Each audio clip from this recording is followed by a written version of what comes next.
let's learn all about the screen on the Bernette B77 sewing machine. Now, there is a lot happening electronically inside the B77. We like to say it has a BERNINA brain. So if you've ever sewn on a BERNINA electronic sewing machine, this interface probably looks very familiar to you. Starting on the left-hand side, this is going to be our thread tension. When I tap in, let me tap more accurately. When I tap into the very top left, this is going to show how much tension is on that top thread through the electronic tension happening in my tension discs over here. I can increase that number with this plus sign. Again, let me tap more accurately. Let me look at the machine instead of at the screen, or I can decrease it by tapping, okay? If I hit this rectangle, it goes back to that default of 375, okay? So all the way up to 9, all the way down to 0. Next menu is going to be our needle menu. We can let the machine know what needle we're going to put in there. It also serves as a little reminder to us. And we can let it know which stitch plate is going to be on. So a 7mm stitch plate is the standard stitch plate. If you were to get a single stitch plate, you could click over to this 0mm option, okay? Next up is going to be our foot menu. Now, this has lots of different feet in it, some of which are included with your machine and some of which can be purchased separately. Based on what stitch I have selected back over here on our home screen, it will make suggestions for what foot I might want to use, okay? The DA, in this case with the green check being the most recommended, other possible feet being starred as ones that could also do that stitch, all right? You'll notice if I tap zigzag over here on my home menu, come on, there is a stylus included as well you could be using instead of your finger. Then my recommendations change, right, of what you could use, what feet you can safely use with a zigzag. It's not going to yell at you if it thinks that you have a different foot on. It's just making recommendations. So this is a recommendation menu. Our fourth option over here on the far left is presser foot pressure. So how hard the presser foot is pushing down towards the feed dogs. With a default of 40, you can go all the way to -10 and hover that foot quite a lot.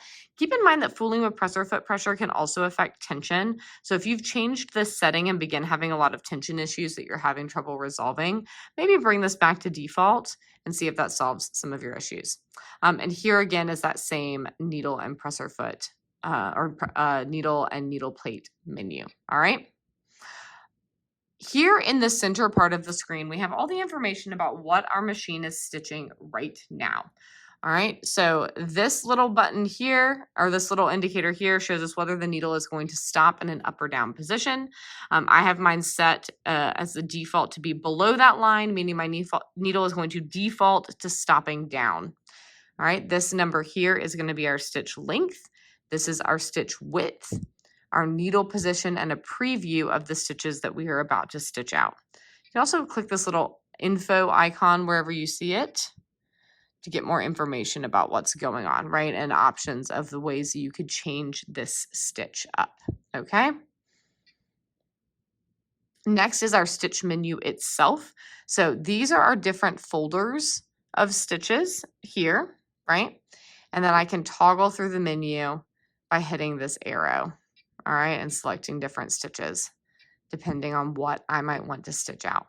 Notice that for all of these, if I then fool with stitch width or length, it will change the preview based on what I've done with these knobs over here, all right? If at any point you want to see this menu wider, you can tap this little arrow and it opens up that menu, making it a little bit easier to toggle through. So this is our main stitch menu. We then have a decorative stitch menu full of several folders with lots of goodies inside. Notice I can navigate that menu. Whoop. Well, it's thinking I'm tapping the arrow. I can navigate back to that menu by tapping this little indicator up here so I can go back one folder, right? I love looking at all these different decorative stitches. There's a lot of fun things going on in here. We have a large selection of alphabets as well, considering all things. So 3 lovely alphabets. We can put letters in a row. We can spell out words. I'll talk more about that in a second. Then our buttonholes, lots of buttonholes as well, and different shapes and sizes of buttonholes. Further decorative stitches, and then the ability to save favorite stitches into this final folder. All right, we can close this menu back down. Whoop. I'll bring this back up to a straight stitch. Nope, come on.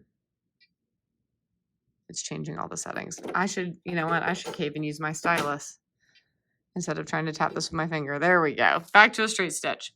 Finally, we have our far right menu. This is our home page here. So as you're poking around in anything, if you get lost, you can always hit home and come right back to this picture here.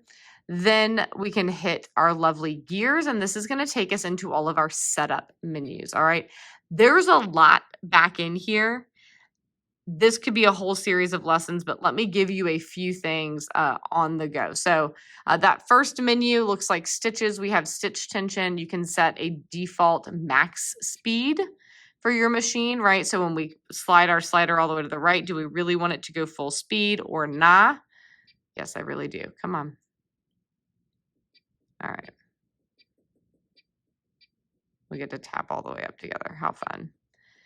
Absolutely throwing. But this is great if you're sewing with kids, or if you're a little bit nervous about the speed of your machine, you can create that manual throttle. This turns on a default stay stitch, that knotting stitch that we previously talked about, that it'll do it at the beginning every time, regardless of whether or not you've hit this button. Okay, so if you always want that, you can turn it on. And then here are a number of customization options. So you can set defaults about how high your foot goes by default, if you knot before your thread cuts or not, how you want that U-turn to work.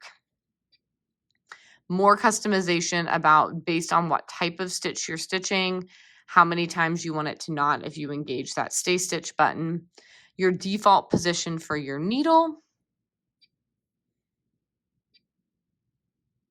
and default positions with presser foot and needle and how those things are going to engage, okay?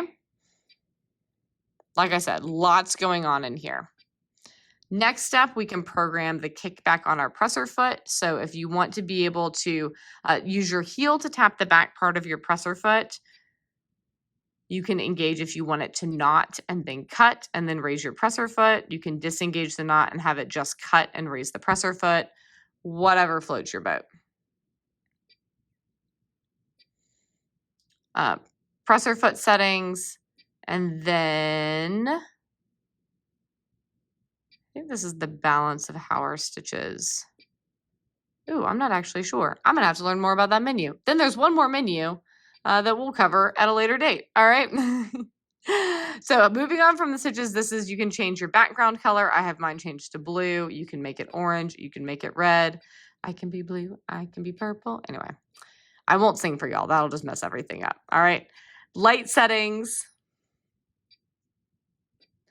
This is screen orientation. So when I was tapping around earlier and having trouble hitting the button in the right place, you can make sure that your screen is calibrated properly. Further machine settings and information about how many stitches have been stitched on this machine. Okay. Let's see. This is the lights down. No, these are sound effects for your bobbin and for your top thread. So if you break your top thread, it will make a sound if you have this engaged. If you're running low on bobbin thread, it will make a sound if you have this engaged. Now listen, this little baby wants to be really helpful, like really helpful. And it especially tends to be a little over proactive about our bobbin. So if this makes you crazy, you can turn it off. Just know this will reset every time you turn the machine back on. And after a couple of times where you goober that up and you lose bobbin chicken and don't realize it, you'll learn to live with the beeps, okay? Just fair warning.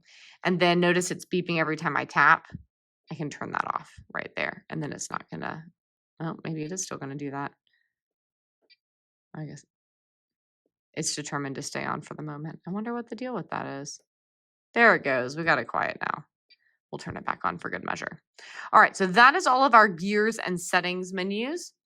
Next up, we have some more decorative stitch information. So if we wanted to stitch out the shape, some of the information about the feet and needles and threads that we would want to be using for that. So some more tutorials for these types of stitches. Then if you're going to step away from your machine and you don't want to totally turn it off, you can put it into eco mode, sometimes called echo, right? To come out of eco mode, tap firmly. Poke it in the eyeball is what I always say in class. It always takes more of a poke than you're going to need it to. And then, of course, you can clear any changes you've made to any of these stitches or clear out of a menu by hitting clear. All right, there's a lot going on over here. I know that was like drinking out of a fire hose, and you still probably have questions. Just know this machine is really, really smart. It is here to help you succeed at all of your projects and give you lots of beautiful stitches to be working with. And you will get more and more comfortable with this menu and how they all work the more time you spend on this machine. Don't be afraid to poke around and try things out and see what happens. All right? All right. Congratulations on your first introduction to your Bernette B77 sewing machine screen and menus.